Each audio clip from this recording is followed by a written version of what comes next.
L'année scolaire s'est officiellement clôturée ce samedi 23 juillet sur toute l'étendue du territoire national. Les élèves vont en grandes vacances un peu plus tôt que les dernières années, fortement secouées par les aléas de la Covid-19. Et nous allons revenir dans ce journal dans l'affaire Kabound. Un réquisitoire a été envoyé à l'Assemblée nationale par la Cour de cassation aux fins d'obtenir la levée de l'immunité parlementaire de Jean-Marc Kabound. Le procureur a retenu plusieurs infractions dont l'outrage au chef de l'État. Et dans le monde santé, l'OMS considère désormais la variole du singe comme une urgence sanitaire mondiale.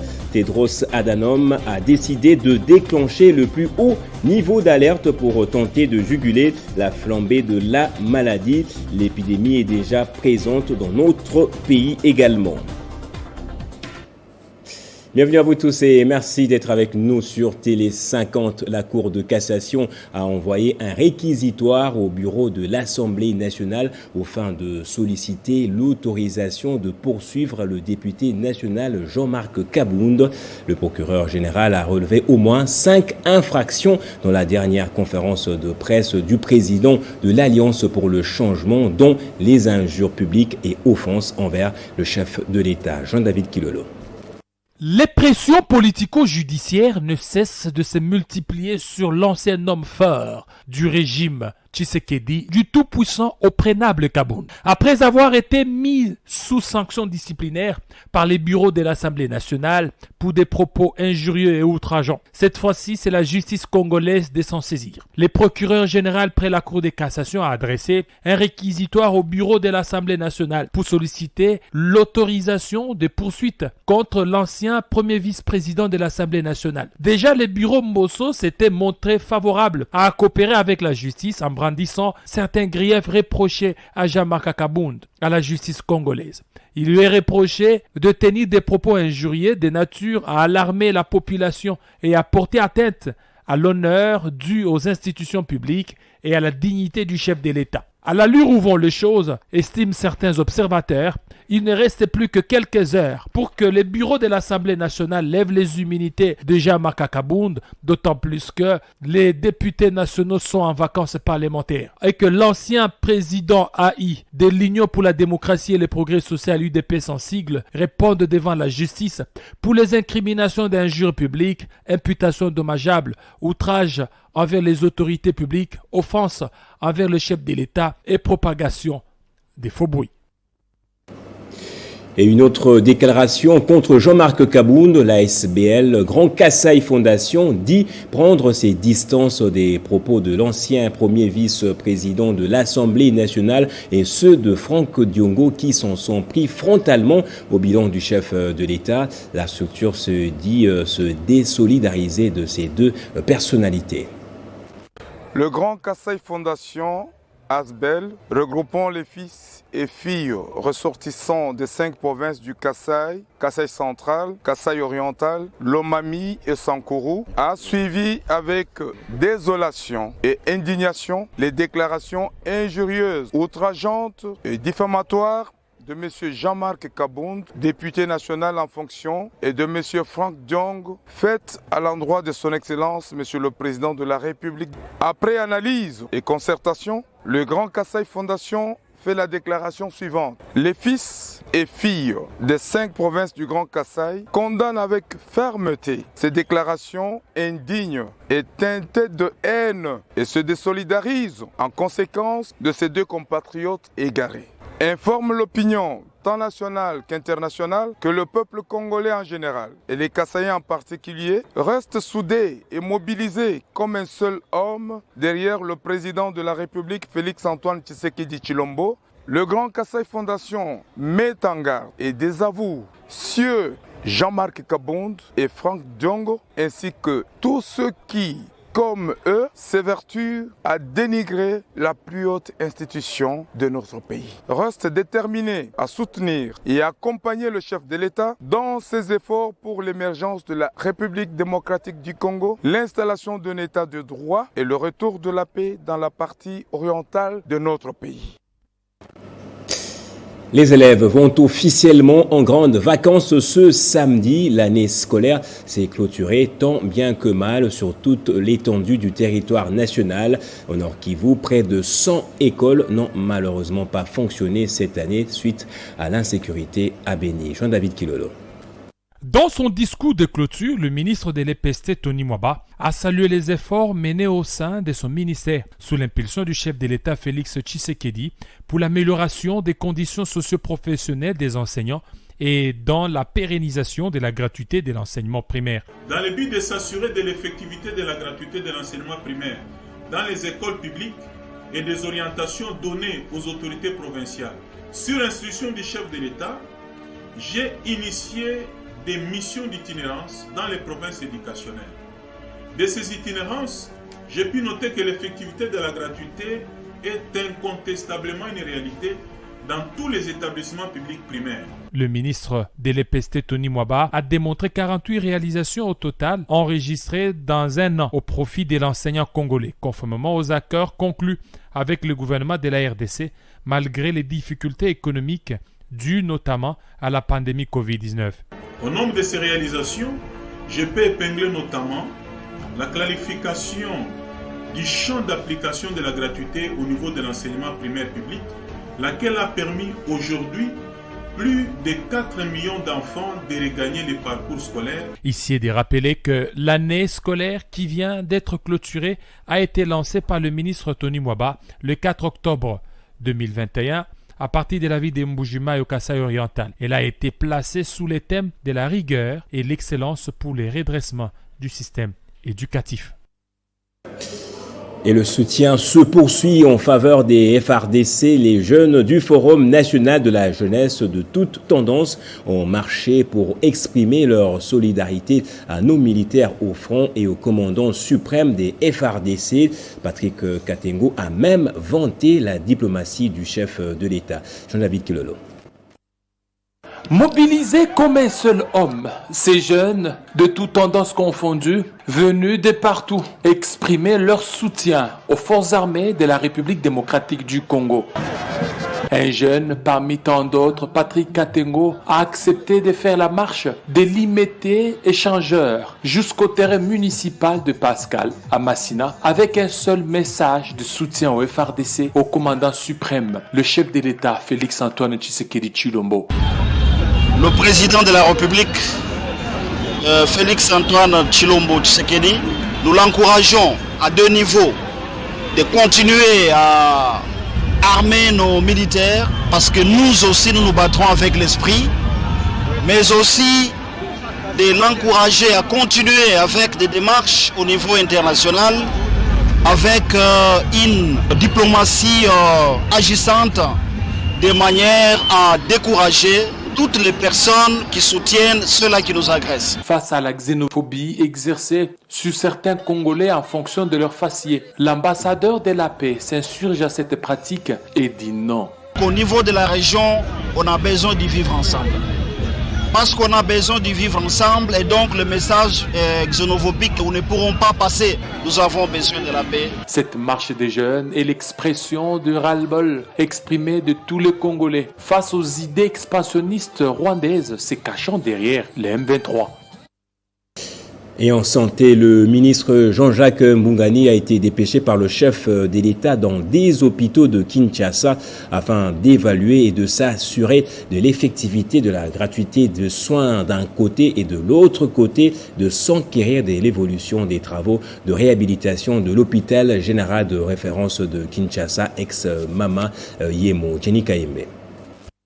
Cette descente sur terrain avait pour objectif de contribuer à la matérialisation de la vision du chef de l'État en lien avec la couverture santé universelle, en s'assurant que les femmes et les nouveau-nés de la ville de Kinshasa bénéficieront de l'accès gratuit aux soins prénatals, aux accouchements, soins post-natal et néonatal de qualité répondant aux normes en la matière. Ainsi, pour cette première ronde de la visite, le ministre Jean-Jacques Mbungani et sa délégation ont été tour à tour aux hôpitaux et centres hospitaliers de référence des Kikimi, au quartier Mikondo, Njoko, au centre hospitalier de Kingasani, ex-hôpital de Masseur dans la commune de Kimbantseke, à l'hôpital Roi-Baudouin 1 et à l'hôpital Biamba-Marie Mutombo dans la commune de Massina jusqu'à l'hôpital sino-congolais et l'hôpital général de référence de Njili, ex-Mama Mobutu. Après l'étape de Kinshasa-Est, la délégation a pris la destination de l'hôpital général de référence de Kinshasa pour inspecter l'évolution de travaux de réhabilitation et de construction de nouveaux bâtiments.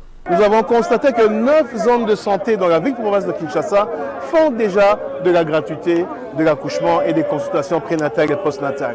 Dans les hôpitaux de la Tchango, où nous avons rencontré un personnel qui fait un travail formidable et également une population qui demande la prise en charge de l'État et cette prise en charge sera garantie. Partout où il est passé à Tchangou, le ministre de la Santé, Hygiène et Prévention a laissé une enveloppe pour renforcer et motiver les personnels de santé qui travaillent au quotidien. Allons dans les provinces à présent. Suite à ses performances dans l'autosuffisance alimentaire au Katanga, Jacques Kiaboula Katoué a été plébiscité meilleur gouverneur par le sondage Les Points. Grâce à son esprit managérial, le gouverneur de la province Cuprifère a presque mis fin à l'importation de la farine de maïs de la Zambie. Selon sondage Les Points, le gouverneur du Haut-Katanga, Jacques Kiaboula Katoué, a été désigné meilleur avec 75,2% d'opinion positive suite à son combat contre la faim en vue d'atteindre l'autosuffisance alimentaire dans sa province qui était habituée à l'importation de la farine de la Zambie. Dès le premier trimestre, relève cet institut de sondage, Rwandani, ayant une vision claire pour sa province, a apporté des solutions palpables sur l'autosuffisance alimentaire en lançant une véritable campagne agricole qui a produit des résultats escomptés. À ce jour, le sac de farine de maïs de 25 kg vendu jadis à 60 voire 80 000 est actuellement vendu à 18 ou 17 000 francs congolais sur toute l'étendue de la province. Dans son actif figure aussi la stabilité des prix des produits alimentaires sur le marché, l'indemnisation des commerçants victimes de l'incendie du marché des Kamalondo, la récolte de plus de 85 000 tonnes de maïs pour la saison de juin 2022, ainsi que la distribution des intrants aux cultivateurs et aux fermiers pour booster cette autosuffisance alimentaire. Grâce à Jacques Kiaboula, la province du Haut-Katanga a symboliquement lancé la récolte au village agricole des Kasomeno à plus de 100 km de Lubumbashi, ce qui ne permet plus à la province de dépendre de l'extérieur et de faire du Haut-Katanga le grenier de la République démocratique du Congo. Au-delà de l'indépendance alimentaire dans la province, Jacques Kiaboula s'est également distingué dans plusieurs actions dans le secteur de la sécurité de ses administrés, les infrastructures, l'énergie et bien d'autres. Et puis, toujours dans cette province, le commissaire provincial au développement rural du Haut-Katanga, Enoch Sea, a apporté sa contribution à la construction du siège social de Luanzo, Loi Mikuba, et ce, après un appel lancé par le président d'une association socio-culturelle, Jean-Paul Kimoné. C'est en réponse à l'appel lancé il y a peu par le président national de Luanzo Mikuba, Max Pandé Kisimba, que le commissaire en charge du développement rural, Enoch Sea, a remis un chèque d'une somme importante d'argent et 15 camions de moellons en guise de la construction du siège social de la communauté Luanzo Mikuba sur la route Kipushi dans la ville de Lubumbashi. Des mains d'Enoch Sea, membre du gouvernement Kiaboula et président national de la jeunesse Luanzo, le numéro 1 de la Luanzo Mikuba, Max Pandé Kisimba, a réceptionné cette contribution substantielle qui vise donc à doter à cette structure socio-culturelle un bâtiment digne dans cette partie de la province du Haut-Katanga. Nous disons sincèrement merci pour cet acte de générosité d'un digne fils de Luanzo Mikuba. Il vient de poser les jalons pour commencer effectivement et efficacement la construction du siège, parce qu'avec le montant nous alloué. Très ému par ce geste, Max Pandé Kisimba invite donc par la même occasion les autres membres à emboîter les pas d'Enoch Sea. L'association socioculturelle Luanzo Mikuba est en plein chantier. Nous attendons aussi des autres membres de la communauté et leur contribution. Le commissaire en charge du développement rural et la délégation de Luanzo Mikuba du Haut-Katanga ont également échangé sur la tenue du premier congrès de cette association socio-culturelle qui se tiendra au mois d'août prochain. Et après sa tournée dans le Kivu, le président du Sénat, Bahati Lukwebo, en sa qualité d'autorité morale de la FDC, est à Lubumbashi pour assister notamment aux obsèques d'un haut cadre de son parti, Bivo Muyumba, époux de la présidente fédérale AFDC au Katanga. Crispin Tibinkoufwa. L'ambiance était particulière dans la soirée de ce vendredi 22 juillet 2022 à Lubumbashi. Une foule immense de militants et cadres de l'Alliance des forces démocratiques du Congo, dont certains sont venus des autres provinces de l'ex-Katanga, qui ont fait le déplacement de l'aéroport international de la Loano pour réserver un accueil chaleureux au président du Sénat congolais et autorité morale de l'AFDC, Modeste Bahati Lukwebo. Au bas de la passerelle, le gouverneur du Haut-Katanga, Jacques Kiabula Kiakwe, autorité politico-administrative, ainsi que les cadres de son parti politique. Modeste Bahati Lukwebo dit être venu à Lubumbashi pour participer aux obsèques d'un membre d'honneur de la FDC au Katanga et mari de la présidente fédérale Bivo Muyumba, décédée récemment. Nous avons perdu un grand cadre de la nation, un grand administratif, un chevronné du ministère du Commerce, M. Muyumba Bivon, et donc j'ai tenu à participer aux obsèques, mais en même temps de prendre la température aussi au niveau de la province. Je suis très heureux de voir que, après le bref entretien que je viens d'avoir avec le gouverneur Jacques Kiabula, il me dit que tout est calme et que tout se passe bien, ce qui est une bonne chose. Avant de quitter l'aéroport, Modeste Bahati Lukwebo s'est offert un bain de foule. Plusieurs centaines de militants de la FDC ont bravé le froid et la nuit pour témoigner leur soutien à leur autorité morale.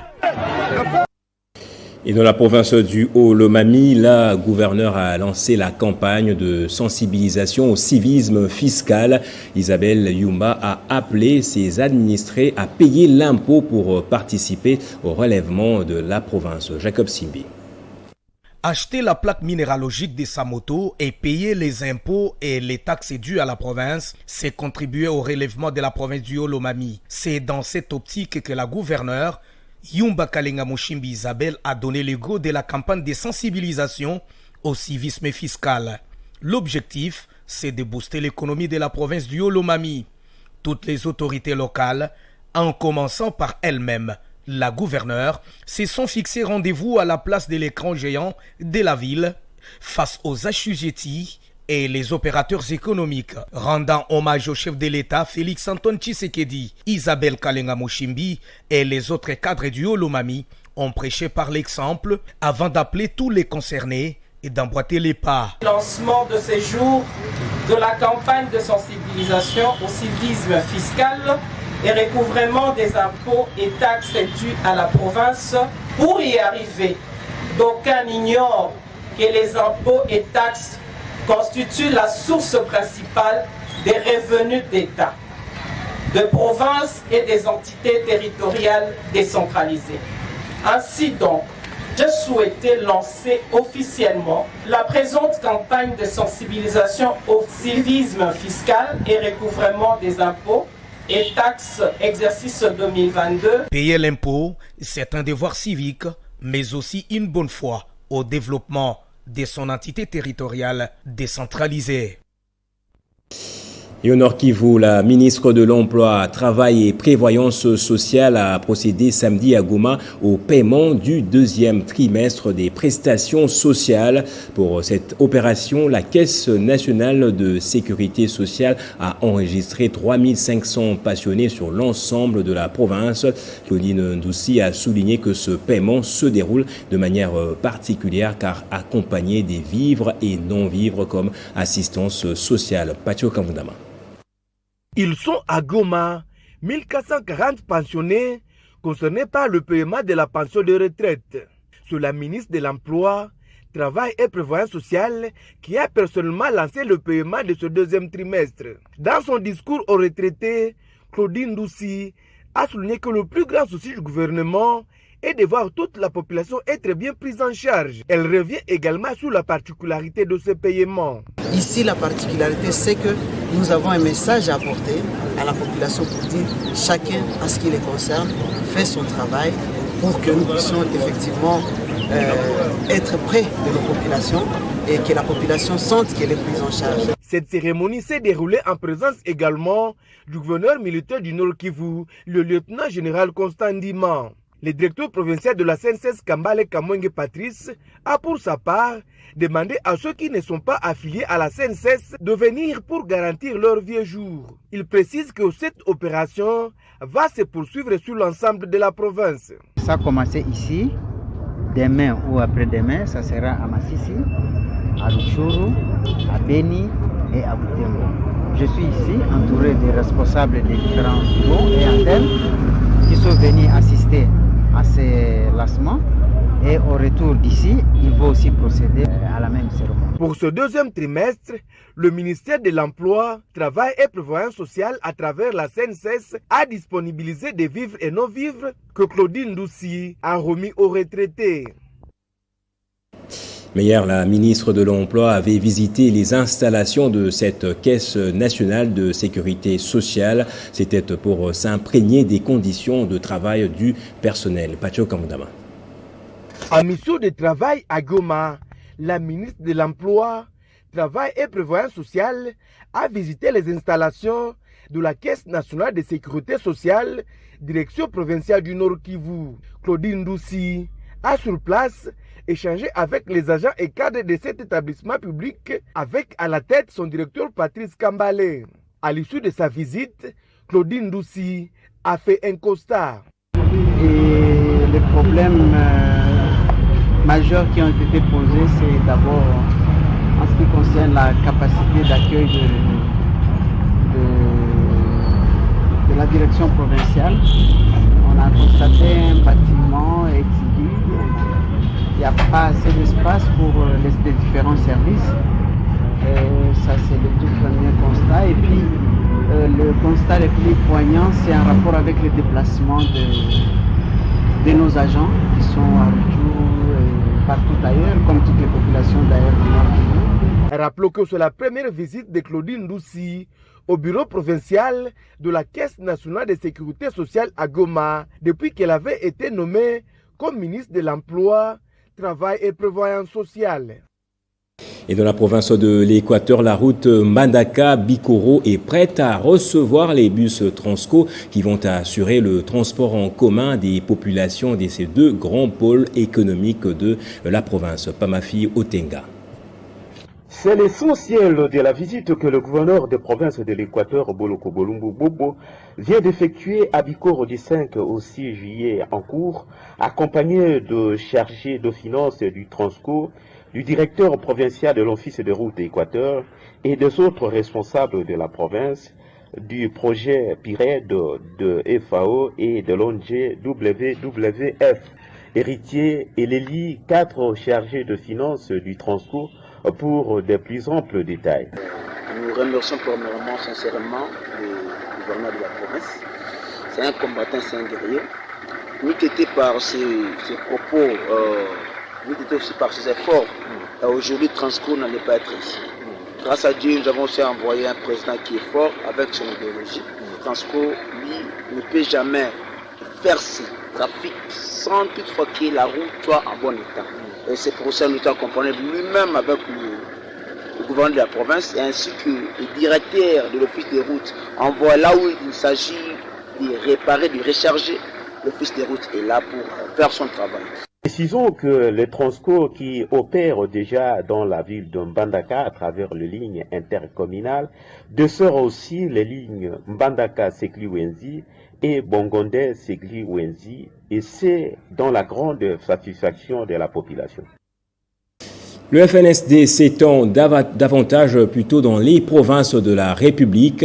En l'espace de 2 mois seulement, le drapeau de ce parti politique flotte déjà dans la ville de Boma au Congo central et dans les territoires de Banalia et des Bafouassende dans la province de la Tchopo. Rufus Lukanga. Les échéances électorales de 2023 qui s'annoncent préoccupent au plus haut point les responsables du Front des nationalistes pour la solidarité et le développement, FNSD en sigle.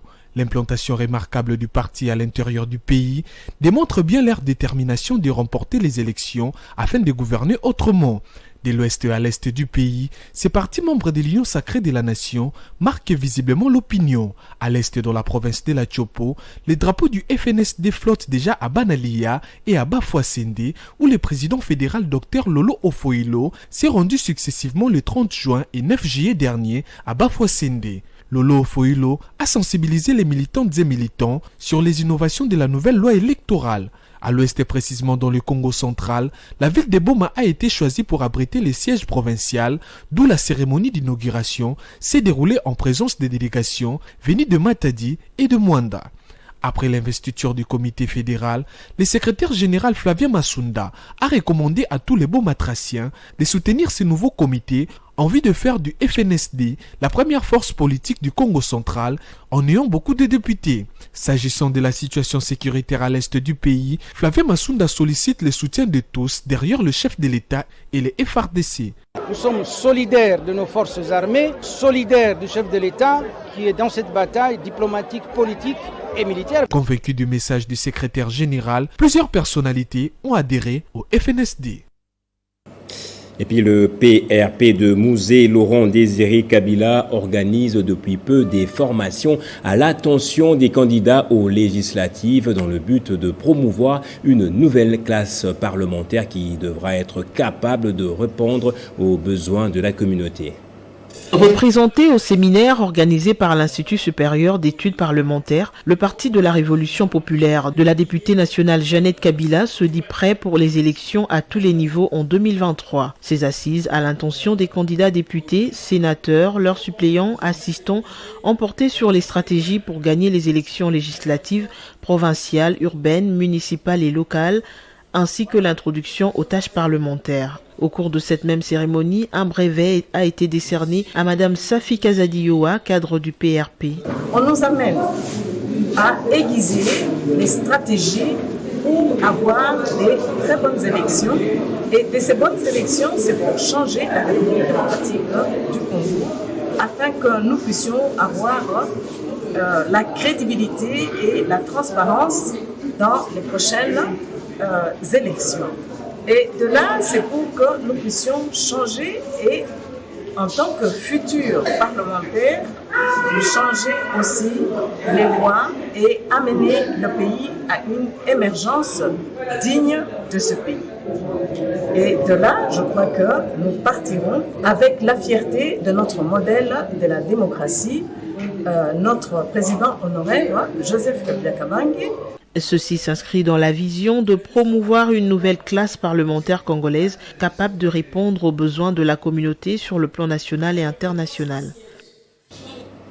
Et en image, cette fois pour terminer, l'Organisation mondiale de la santé a déclenché son plus haut niveau d'alerte pour tenter de juguler l'épidémie de variole du singe qui a déjà frappé près de 17 000 personnes, dont 74 pays. Mais le directeur général Tedros Adhanom a quand même précisé que le risque dans le monde était relativement modéré, à part en Europe où il est élevé. C'est la 7e fois que l'OMS a recours à ce niveau d'alerte le plus haut de l'organisation, censé déclencher toute une série d'actions des pays membres. La RDC fait face à une évolution inquiétante de l'épidémie avec près de 1500 cas recensés. Place au rappel des titres à présent.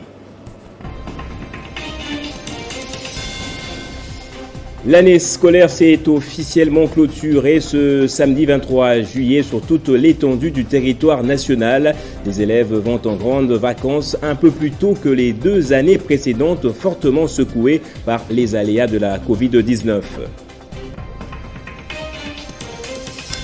Et en justice, un réquisitoire a été envoyé à l'Assemblée nationale par la Cour de cassation aux fins d'obtenir la levée de l'immunité parlementaire de Jean-Marc Kabound. Les procureurs ont retenu plusieurs infractions, dont l'outrage au chef de l'État dans la dernière conférence de presse de l'ancien premier vice-président de l'Assemblée nationale.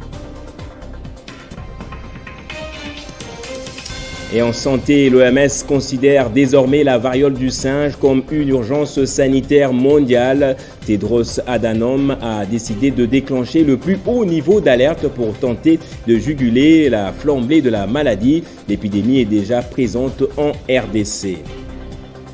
Et c'est par ici que prend fin ce journal. Merci à vous tous de l'avoir suivi. Très bonne suite de programme et soyez toujours heureux, madame, monsieur.